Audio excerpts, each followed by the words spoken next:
Hey, college and career success. Hard to believe, but we are in week 15 already. So there is going to be just a lot going on this week as we get ready to wrap everything up. So first thing, the announcement's already in here loaded, ready to go. I just wanted to let you know that week 3 will be reopening this coming weekend. So weeks 1 and 2 were already reopened in previous weeks. Week 3 is going to be reopened this Friday, Saturday, Sunday. And then week 16 is also opening early. So there's going to be 3 weeks open at one time. Week 3, week 15, week 16. I ask that you get week 15 done before starting week 16, just to make sure that you have it all done and then move on. But it's opening early, so anyone can get a head start on finishing the semester. And because week 16 closes on a Friday. So please make sure that you get just that in your mind, that week 16 is a Friday due date. So you can see week 3, again, is already scheduled to reopen on Friday, and then week 16 opening early on Friday.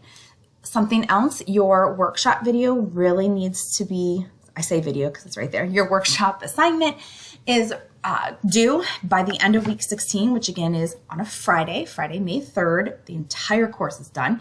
So you need to have that certificate uploaded.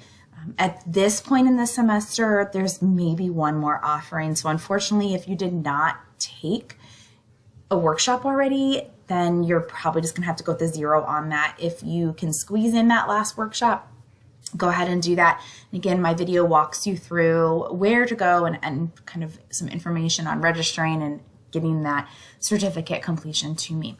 All right, so let's jump down. We're in week 15. So before you jump in, hopefully you've already taken a look at the lecture over this chapter. So chapter 15 is about week 15, goodness, is about engaging in kind of like healthy lifestyle choices, which I know it sounds like really basic, but honestly, you're in college, you have families, you have school, you have responsibilities, you have work.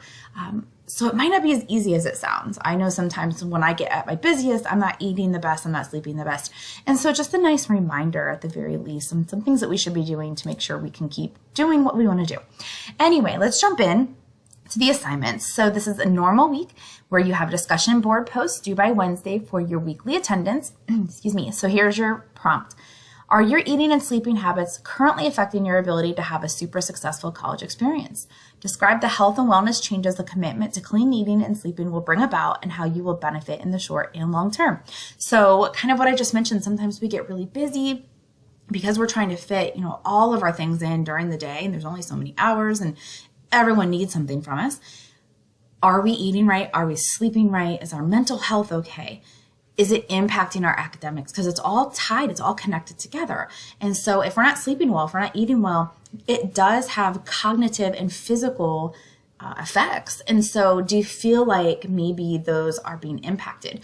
And even if it's not completely impacted, could you change something to be healthier? Whether it's physical health, mental health, emotional, anything like that. Can those changes to committing yourself to eating, sleeping, whatever it might be, resting better, how are those going to be beneficial to you in the short and long term? So that's your prompt. So respond to that original post by Wednesday and then respond to 2 classmates by Sunday.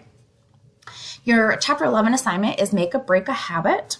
So you're going to download the Word doc. It's going to open up here. And you're going to see here just like directions. You're going to fill out this table. So in the coming weeks, obviously I'm not going to know if you do or do not do these, but it could be just a little individual challenge for yourself. You want to try to fill out 4 things that you want to do that could be a healthy habit that you want to make. 4 unhealthy things that you want to break. So for instance, there's some examples up here, but I can give you some examples for myself. Like a healthy habit, I try to walk 12,000 steps a day. So sometimes that means for me, I have to get up and do some extra steps in between grading, or I walk around campus a little bit extra than I need to, or whatever that is. That's the habit that I have made. And I set that goal for myself back in February, and it's become a habit. It's just every day I know that I'm going to get those 12,000 steps. An unhealthy habit to break, I like to drink Diet Coke, and I know it's not always great for me. So I've told myself that the only time I can drink Diet Coke is like if we go out to dinner or something. I don't know, things like that. A healthy habit to make, maybe you want to drink more water, and then accompanying it, drink less pop. They don't necessarily have to go together, but sometimes it might be easy. I've had people write on here things like they want to stop chewing their nails, and a healthy habit is they want to find a better way to handle stress.